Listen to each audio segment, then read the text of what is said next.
Bienvenue dans l'After Pierre d'Or, les confidences de ceux qui font l'immobilier, depuis le salon Opéra à l'Intercontinental Paris-le-Grand. À la table d'Action Logement, il y a du beau monde. On a eu Julien de Normandie il y a quelques instants, Nadia Bouillet bien évidemment, directrice générale et récompensée par une pierre d'or. Une pierre d'or qui fait plaisir à un autre ancien ministre, Jean-Louis Borloo. Madame Valérie Létard, ministre du Logement actuelle, a été très heureuse de vous voir arriver. Elle vous a qualifié de mentor juste avant que vous arriviez. Vous étiez son mentor. Ça fait plaisir justement de voir que les ministres du Logement aujourd'hui suivent un petit peu le chemin que vous avez tracé. Bon, d'abord, c'est mieux qu'un coup de poing dans la gueule, pour dire les choses simplement. Non, mais moi, j'ai une tendresse pour cet univers. On est dans une civilisation des flux financiers, des trucs à court terme. On ne comprend pas que la construction, quand elle est moche, c'est affreux, c'est terrible. Quand elle est belle, c'est génial, et qu'à la fin, c'est toujours le nid des mamans. Bon. Et c'est l'univers, en fait, le plus féminin du monde. D'ailleurs, vous avez remarqué qu'il y a beaucoup de femmes qui ont été De plus en plus. Qui ont été primées.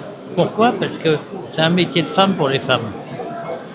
Et je trouve qu'il y a une fratrie dans cet univers d'une très grande complexité, moi, qui me touche. Et qui me touche vraiment. Donc jusqu'à mon dernier jour, j'irai toujours là où il y a des gens qui se réunissent pour construire les lieux des familles des autres. Voilà. Je vous ai entendu sur RTL il y a quelques jours, vous avez poussé un véritable coup de gueule. Oui. Alors je ne vais pas vous demander de le repousser évidemment, mais vous avez eu envie de revenir un petit peu sur des grandes antennes nationales comme ça pour dire ce que vous pensez. Il y en a marre en gros quelque part aujourd'hui parce qu'on ne traite pas le logement comme on devrait le traiter? Non, c'est plus large que ça. Non, mais si j'ai fait ça, moi qui parle jamais, je fais jamais d'émissions, jamais rien. Il se trouve que la semaine d'avant, j'étais invité pour fêter les 20 ans de dire la loi Borloo sur les services à la personne. C'est-à-dire comment quelques heures peuvent changer la vie des femmes qui, elles, gèrent la PME familiale.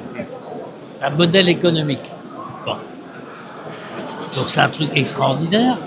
Il y a 4 400 000 mamans qui utilisent les services à la personne, le chèque emploi-service, chèque emploi-service universel. Il y a 1 300 000 personnes qui travaillent dans des métiers incroyablement difficiles, passionnants et de confiance. Et t'as 3 petits mecs en gris là à Bercy qui essaient de remettre en cause le modèle. Non, ils n'ont pas autre chose à foutre. C'est un des rares trucs qui marche. Bon. Qui permet aux femmes de se déployer, qui est la plus grande machine d'intégration. Et donc, moi, je pense que le rendez-vous du pays est simple. Il y a des gens qui pensent que des génies vont faire ruisseler leur génie sur la population. Et moi, je pense qu'une nation, c'est l'ensemble de ses ressources humaines. Voilà. C'est le point de fracture majeur. Et donc, quand j'ai vu que les petits hommes en gris voulaient déstabiliser le système, je me suis dit, c'est quand même impossible. C'est un système qui a fait sortir des gens de la précarité, qui sert les femmes, qui crée de la richesse, la TVA, les charges sociales, enfin, je veux dire, et qui coûte beaucoup moins que ce que ça rapporte. Pardon de dire, mais c'est comme le logement.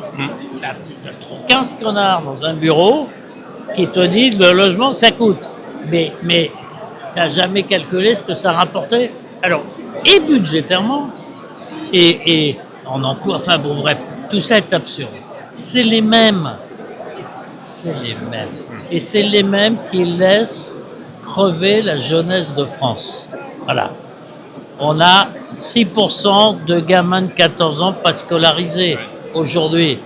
On a 1 500 000 nés sans emploi, sans formation. On a 40 000 enfants soldats, 40 000 mineurs isolés. Tout le monde s'en fout.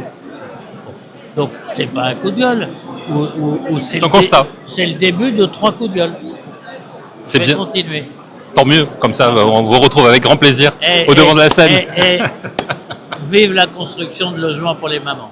Exactement. Merci beaucoup, monsieur le ministre.